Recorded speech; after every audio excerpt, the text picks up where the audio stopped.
Olá, aqui é o professor Ari e hoje nós vamos com mais uma aula de cálculos estequiométricos, agora um pouco mais aprofundado, onde a gente vai analisar equações consecutivas, rendimento, pureza e excesso de reagentes. Vamos lá então?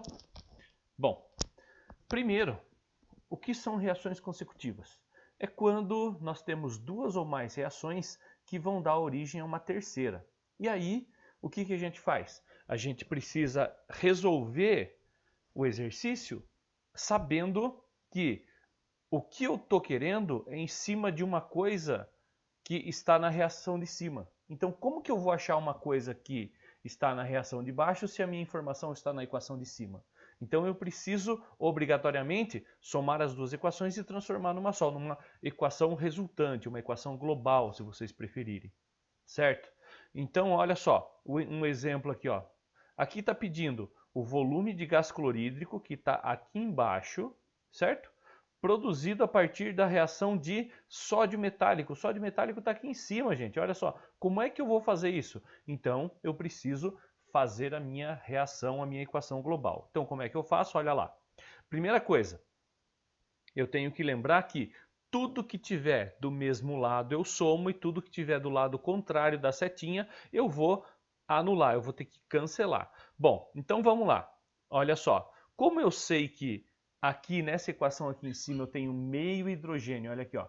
Eu tenho meio gás hidrogênio e aqui eu tenho um gás hidrogênio, eu vou ser obrigado a multiplicar toda a equação de cima por 2. Por quê? Para eu poder cancelar alguma coisa, porque senão eu não consigo cancelar nada. E não tem cabimento eu ter hidrogênio antes e hidrogênio depois. Então eu preciso anular eles. Para eu anular tem que estar em iguais quantidades. Então se aqui eu tenho meio, tenho que multiplicar por 2 para virar 1, concorda comigo? Então toda a equação de cima a gente multiplica por 2. Vamos ver como é que fica?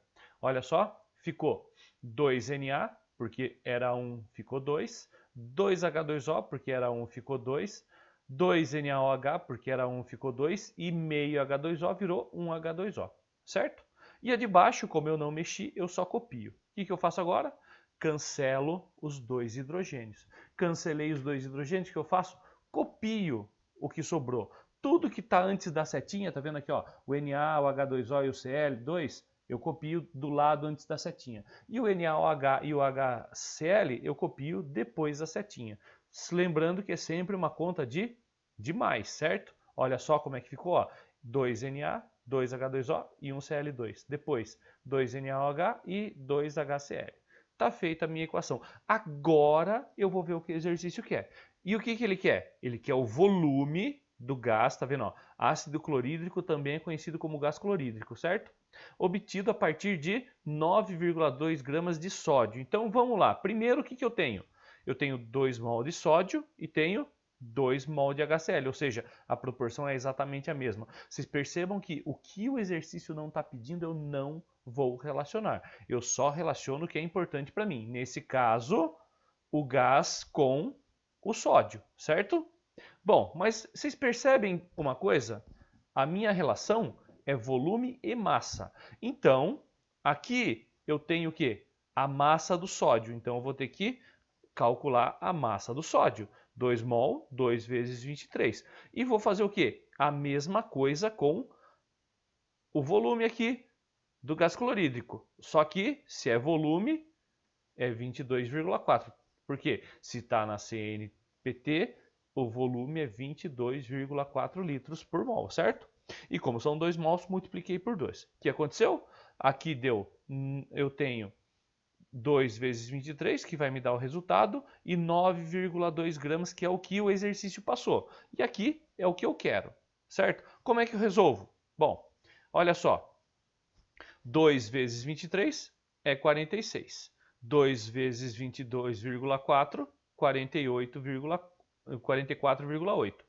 9,2 gramas é o que eu tenho e x é o que eu quero achar, ou seja, eu quero achar o volume de x, certo? O volume do gás clorídrico, certo? Faço uma regrinha de 3, vai ficar x vezes 46 e 9,2 vezes 44,8.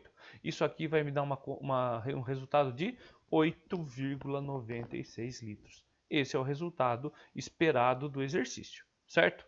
Espero que tenham achado fácil. Vamos continuar? Olha só. E o que é o excesso de reagente?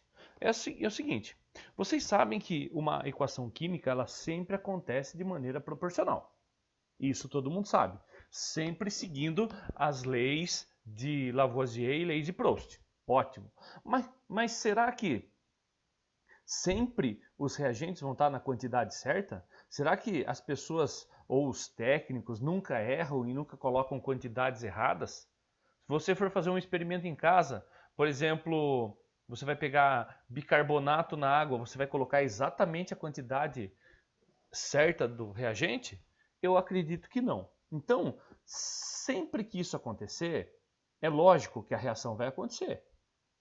A reação ocorre de qualquer maneira, só que ao invés de tudo reagir, vai sobrar alguma coisa. Vocês podem ver aqui ó, no nosso desenho aqui da esquerda, olha só, eu tenho aqui essas bolas grandes que é o gás oxigênio e essas bolinhas pequenas aqui que são gás hidrogênio. Então eu tenho 2 mols, né? No caso 2 moléculas de gás hidrogênio e uma molécula de gás oxigênio. Eles vão reagir, um oxigênio vai para 2 hidrogênios e o outro oxigênio vai para os outros 2 hidrogênios. Ó, ocorreu uma transformação de 100%, não sobrou nada, não faltou nada. Agora, olha aqui ó, no segundo quadradinho aqui, ó.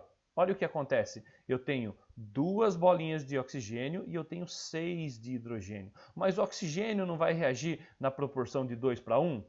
Vai reagir na proporção de 2 para 1. Então, esse oxigênio se liga com 2, esse oxigênio se liga com 2. E esse hidrogênio aqui que sobrou? Realmente, ele vai sobrar. Então, ele é o chamado reagente em excesso. Ele está lá, mas não participa da reação. Então, o que a gente faz? A gente precisa descobrir se existe ou não reagente em excesso.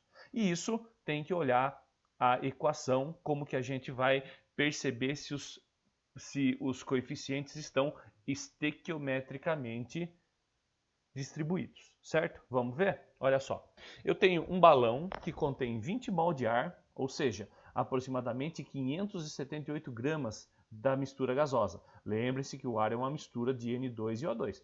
Considere que faíscas elétricas atingiram essa massa de ar, provocando uma transformação química que pode ser representada por N2 mais 2O2, resultando em 2NO2, certo? Aí nós temos algumas informações que a porcentagem de oxigênio no ar é de 20%, a porcentagem de nitrogênio no ar é de 80%, as massas atômicas do oxigênio e do nitrogênio, certo? Então como que eu vou resolver isso? Bom, primeira coisa, a informação que eu tenho é de ar, mas eu não tenho ar no exercício, eu tenho nitrogênio e oxigênio. Então a primeira coisa, eu preciso descobrir a quantidade de mol de cada um deles que eu tenho. Como que eu faço isso? Simples. Vamos preparar o exercício. Olha só, o que eu tenho? Eu tenho 20 mol de ar, ou seja, 20 mol de ar é 100% de ar. Mas, nesses 20 mol de ar, 20% é de oxigênio. Certo? Ou seja, 20% do ar é oxigênio. Dá para calcular? Lógico que dá. É só dividir por 5 que a gente descobre que deu 4 mol. Certo? Então eu sei que a quantidade de mol de oxigênio é 20% do mol de ar. Se 20 mol de ar é 100%, 20% só pode ser 4 mol, ou seja, em 20 mol de ar, 4 mol é de oxigênio. Consequentemente, o restante só pode ser de nitrogênio, não é isso? 20 menos 4, 16. Mas vamos fazer a continha para ver que se você não conseguiu enxergar isso, olha só. O que eu sei? Que eu tenho 20 mol de ar, é 100% de ar. E 80% do ar é nitrogênio, não é isso? Mas quantos mol de nitrogênio isso equivale? É só dividir por 5 de novo, porque a proporção é a mesma. Deu quanto? 16 mol.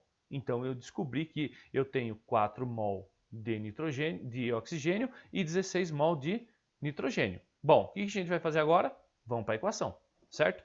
Aqui a gente tem a equação igualzinha de cima e agora a gente vai começar a calcular, certo? Bom, então quais são as porcentagens? As proporções? 1 mol de nitrogênio com 2 mol de oxigênio. Percebam que agora estou olhando os reagentes, certo? Mas o que eu tenho? Eu tenho 16 de nitrogênio e tenho 4 de oxigênio, certo? E agora, como é que eu vou saber quem está em excesso? É fácil, certo? Aqui eu tenho o dobro, ou seja, de 2 foi para 4, e aqui de 1 foi para 16, certo?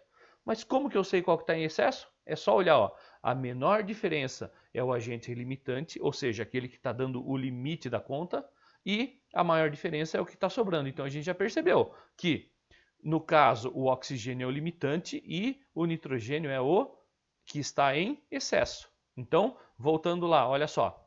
Então eu sei que eu tenho o oxigênio como limitante e o nitrogênio como meu reagente em excesso, ou seja, ele está sobrando. Mas quanto será que está sobrando? Vamos ver? Olha só. Primeira coisa, o cálculo tem que ser feito com o reagente limitante. Se eu fizer com o reagente que está em excesso, é lógico que vai dar errado, né? Então eu tenho que fazer com o limitante. Então copio a equação de novo, vejo as proporções, 1 para 2, não é isso? Que é a minha proporção molar, porque eu tenho aqui, ó, 1 mol desse reagindo com 2 desse, não é isso? E eu vou usar o 4. Por quê? Porque o 4 é o do limitante. O que eu vou achar? O x, lógico. Fazendo essa continha, eu sei que é 2 vezes, então vai ser o dobro, lógico, então só pode ser 2 mol, certo? Então eu encontrei 2 mol. Se eu encontrei 2 mols, eu não tinha 16? O que acontece então? Portanto, se só reagiram 2 mol, é lógico que sobraram 4 mol de N2. Consequentemente, um excesso de 14 mol, certo? Mas, e se eu quiser mais alguma coisa, como é que eu faço? Olha só, eu posso calcular o produto, porque eu sei que as proporções são molares. Olha só, aqui ó, 1 mol, 2 mol, 2 mol, certo? Então aqui eu sei que vai ser quanto? Obrigatoriamente 4 mol, certo? Isso eu sei sem precisar de pergunta nenhuma. Agora, e se eu quiser saber a massa de N2 que vai se formar depois da reação se completar? Porque agora que eu sei que a reação ocorreu dessa maneira, eu posso calcular qualquer coisa. Porque antes eu não podia, porque eu não sabia qual era o agente em excesso ou que estava limitante. E agora o que eu faço? Eu quero a massa. O que eu sei? Primeiro, eu preciso calcular a massa molar do NO2. Massa molar do NO2, 46, certo? Então, quanto que vale 1 mol de NO2? 1 mol de NO2 é 46, certo? Mas eu tenho 1 mol? Eu tenho quanto? 4 mol, certo? Então, se 1 mol é 46, 4 mol só pode ser X. Aí a gente faz a continha. 4 vezes 46, quanto deu? 184 gramas. Achamos mais uma coisa que o exercício pediu. Então, eu acho que vocês têm que notar que não é difícil, certo? Porém, você tem que tomar muito cuidado na hora de descobrir qual que é o reagente limitante, qual que é o reagente que está em excesso. É só lembrar aqui, ó, a menor diferença é o limitante, a maior diferença é o que está em excesso. Tá certo? Vamos continuar então? Vamos lá. Olha só, outra coisa na química muito importante é a pureza. Por quê? Porque todo mundo acha que existe um monte de coisa pura, né? Ah, eu bebo água pura, olha só, essa aliança de ouro puro, isso não existe, certo? A pureza é uma coisa muito difícil de se encontrar. Então, por que isso não seria uma realidade em processos industriais? Só que no processo industrial não é que nem um cálculo de química que você pode fazer em sala de aula e se der errado você apaga e pronto, acabou. Não, na realidade, se você tiver, por exemplo, uma siderúrgica e não levar em conta a impureza que está no seu material, que nem aqui, ó, aqui eu tenho uma imagem de um alto-forno onde vem sucata, vem óxido de ferro para ser aquecido no alto-forno e para virar lingotes. Esse lingote é a matéria-prima do ferro que vai ser trabalhado e enviado para as diversas indústrias de acordo com a necessidade. Só que, veja bem, se você não levar em conta a sua matéria-prima, qual que é a impureza da sua matéria-prima, é lógico que você vai tomar um prejuízo violento e não vai conseguir resolver e entregar os seus pedidos, que é pior de tudo, né? Então vai dar um problema muito grave, né? Então, já que a gente entendeu isso, a gente tem que perceber que qualquer amostra que uma empresa vai fazer, porque ela faz assim, ela faz o cálculo na amostra, não faz o cálculo em 1, 2, 10 toneladas. Não, pega uma amostra, vê qual que é a quantidade de pureza, qual que é a quantidade de impureza, acerta os cálculos para poder fazer o seu produto, certo?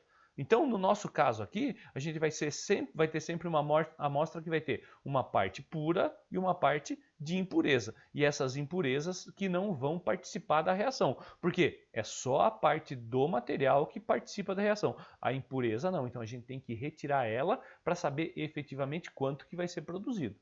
Isso que a gente tem que fazer. E como que a gente faz isso? Através de um cálculo de porcentagem. Certo? É desse jeito. Vamos ver como é que a gente faz? Olha só. Então eu tenho um exemplo. Uma das reações de um processo siderúrgico pode ser dada por óxido de ferro mais 3 mols de monóxido de carbono, produzindo 2 mols de ferro mais 3 mols de gás carbônico. A partir de 400 toneladas de minério contendo 80% de óxido de ferro, calcule a massa de ferro produzida. Então, eu já sei que o meu rendimento é de 80%, a minha pureza é de 80%. Então, significa que essas 400 toneladas é menos do que o que eu tenho. Porque se 20% é impureza, isso aqui não vai reagir tudo. Então, o que eu tenho que fazer? Primeiro de tudo, saber qual que é a quantidade de óxido de ferro que realmente eu tenho. Então, eu sei que 400 toneladas seria se fosse puro. Mas eu sei que não é puro. Eu tenho 80% só dele. Então, eu vou ter que calcular. Fazendo a regrinha de 3, dá 320 toneladas. Se deu 320 toneladas, agora eu sei quanto que eu vou produzir. Então, eu vou, primeira coisa, achar a massa de óxido de ferro, fazendo a continha 160 gramas, né? Porque o ferro é 56, 56 vezes 2, o oxigênio é 16, 16 vezes 3, fazendo a conta vai dar 160, certo? E o que está querendo mesmo? Ferro. O ferro é quanto? 56 vezes 2, 112. Então eu já sei a massa deles. Mas que massa que eu tenho? 320 toneladas. Lógico que eu vou achar a quantidade de ferro, certo? Estão entendendo o que eu estou querendo dizer? Que agora que a gente achou realmente a massa de óxido de ferro que vai reagir, agora eu posso fazer o exercício tranquilamente. Porque se eu não fizesse esse cálculo prévio antes, eu ia fazer tudo errado. Por quê? Se eu colocasse 400 aqui, o meu resultado ia ser muito maior do que a realidade. Consequentemente, eu estaria levando um prejuízo muito grande. Certo? Bom, então o que acontece? Vou fazer uma regrinha de 3, né? Ou, melhor, vamos ver a proporção, né? Olha só, 600 para 320, dobrou ou não dobrou? Se dobrou aqui, é lógico que vai dobrar lá. Então, qual que é o dobro de 112? 224 toneladas. Achei. Agora, e eu quero achar o volume de gás carbônico lançado ao ar. Como é que eu vou saber o volume de gás carbônico? Bom, primeira coisa, o que é? Pegar a equação de novo, certo? Agora eu vou fazer o quê? Ver as relações. Eu tenho 1 mol de ferro produzindo 3 mol de gás carbônico, certo? Só que agora a minha relação é o quê? É mol com volume, não é isso? Então vamos lá. 1 mol são o quê? 3 volumes, não é isso? Só que o volume, a gente sabe que em condições ambientes é de 25 litros por mol. Está escrito aqui em cima, gente, ó. Tá vendo aqui? 25 litros por mol. Se eu tenho 3 mol, 3 vezes 25, 75 litros, certo? Então, em 1 mol eu tenho 75 litros. Mas eu tenho só 1 mol de ferro? A gente acabou de calcular que a gente tem 320 toneladas. 320 toneladas, como é que eu faço? Olha só, eu sei que 1 tonelada é igual a 10 elevado a sexta grama, certo? Não é isso? Então, eu sei que eu tenho 2 vezes 10 a sexta mol. Por quê? Aqui não dobrou? Não dobrou? Então, de 1 mol virou 2 mol também, não virou? Só que eu não posso esquecer do 10 elevado a sexta, que é o meu fator de multiplicação, não é isso? Certo? Porque se eu for ver aqui, vai ser 2 vezes 10 elevado a sexta, certo? E se eu sei que é 2 vezes 10 elevado a sexta, obrigatoriamente eu acho o meu volume em litros. Fazendo a continha, né? Regrinha de 3, né? Ou, para aqueles que já estão mais avançados, percebam que dobrou ou não dobrou? Então 1 mol virou 2, mais o 10 a sexta tem que levar junto. Então o 75 eu vou fazer o quê? Vezes 2 vezes 10 a sexta, certo? Por quê? Se aqui é vezes 2, aqui é vezes 2 também, não é isso? Então 75 vezes 2 vai dar 150, mas esse 10 a sexta aqui eu tenho que copiar porque ele faz parte do meu fator de multiplicação. Então deu 150 vezes 10 elevado a sexta litros, ou seja, um volume de 150 milhões de litros jogados na atmosfera. Tá certo? Vamos mais um pouquinho? Olha só. Agora, o rendimento. O que vem a ser o rendimento? Vocês sabem que, numa situação real, o rendimento de 100% não existe, certo? Sempre ocorre alguma perda. A maior perda que existe é por calor. Vocês sabem disso, né? Existe o atrito, etc. Mas a maior perda que existe é a perda por calor, porque você não consegue reaproveitá-la, não é mesmo? Bom, mas por que isso é importante? Ué, porque em situações reais, como numa siderúrgica ou numa indústria de alumínio, etc., se você não souber o rendimento que você vai ter, como que você vai vender o seu produto? Então você precisa saber qual que é o rendimento. E é lógico que o seu rendimento vai ser sempre menor do que 100%. Que nem, por exemplo, a lâmpada que a gente usa. Aquela lâmpada que se usava antigamente de filamento, aquela lâmpada tinha um rendimento menor do que 50%. Significa que o que você estava pagando para iluminar era metade do que valia, ou seja, o aproveitamento era muito ruim. Não é isso? Metade do que você pagava era para nada, certo? Então, trocaram-se essas lâmpadas por outras com rendimento maior. Por isso que elas iluminam bastante hoje e gastam tão menos energia elétrica, não é mesmo? Bom, mas vamos voltar para a química. Então, vamos fazer um exemplo de rendimento. O rendimento, antes de mais nada, vai ser feito diferente do cálculo de pureza. Por quê? Lembra que no cálculo de pureza a gente tinha que primeiro ver qual que era a porcentagem real que eu ia usar para calcular? Agora aqui não. Aqui o que eu faço? Primeiro eu vou fazer o cálculo como se fosse 100%. Depois que eu vou retirar a parcela do rendimento, certo? Então vamos ver se a gente consegue desenvolver esse exercício. O processo Haber nunca tem, na realidade, um rendimento de 100%. Em ótimas condições de pressão e temperatura, ele pode chegar até 60%. Nesse rendimento, qual a quantidade em mol de NH3 que obtemos a partir de 50 mol de N2? Qual que é a primeira coisa que a gente faz mesmo? Isso, equação na mão. Relações. Tá tudo querendo mol, então ficou fácil, né? 1 mol deste, 2 mols deste, certo? Porque tá pedindo o quê? Ó, N2 com NH3, certo? Aí o que eu tenho? Eu tenho 50 mol desse. Vocês perceberam que vai ser 50 vezes? Então eu não preciso nem perder muito tempo fazendo conta. Porque se aumentou 50 vezes, aqui aumenta 50 vezes também. Então, deu quanto? 100 mol, certo? Só que esse 100 mol é se fosse 100%, mas não é 100%. É quanto? 60%. Obviamente, se 100 é 100, 60 só pode ser 60 mol, certo? Então, a gente descobriu qual que é a produção real de amônia, certo? Eu não vou produzir 100 mol nunca, porque o meu rendimento não é de 100%. O meu rendimento é de 60%. Vamos fazer mais um? O mercúrio é obtido industrialmente a partir do cinábrio, que é esse sulfeto de mercúrio, certo?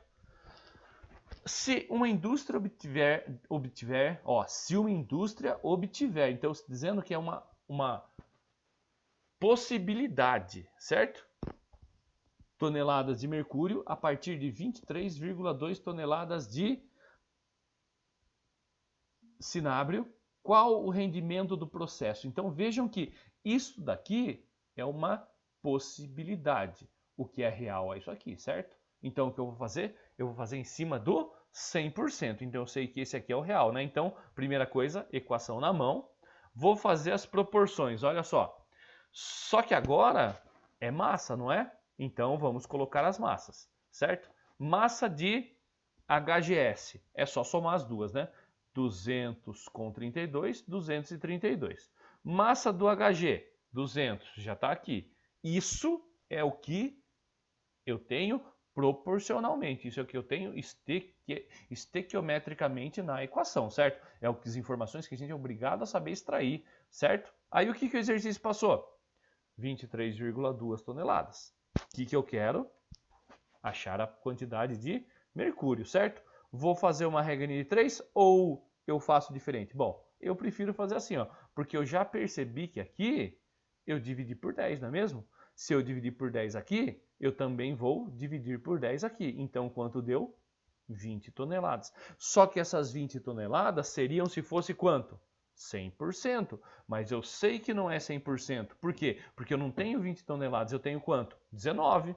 Se eu tenho 19 toneladas, quantos por cento vai ser? Faço regrinha de 3. Ou, se preferir, você também pode ver uma relação aqui, ó. Tá vendo a relação aqui em cima, ó? De 100 para 20 aqui, ó. Tá vendo aqui, ó?